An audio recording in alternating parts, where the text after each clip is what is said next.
Well, you try not to be mean back, and you take the higher road, and you don't ever need to be disparaging to your spouse. My daughter's never heard me say one bad thing about my husband. Nope, I won't do it. I made a choice not to. So she grew up loving her father, loving her mother, knowing that they both respect each other. We didn't work out maritally, but that doesn't mean that we weren't meant to be together. I married the exact right guy. I had the exact right kid. It just didn't work out. I don't think of that marriage as a mistake at all. That's exactly the person I was supposed to marry.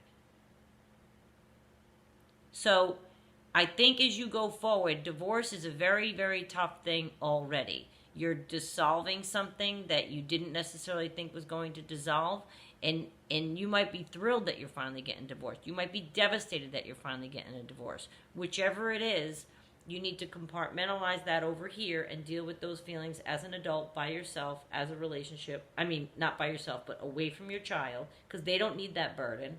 I'm sorry, but they don't. So do whatever work you have to do over here.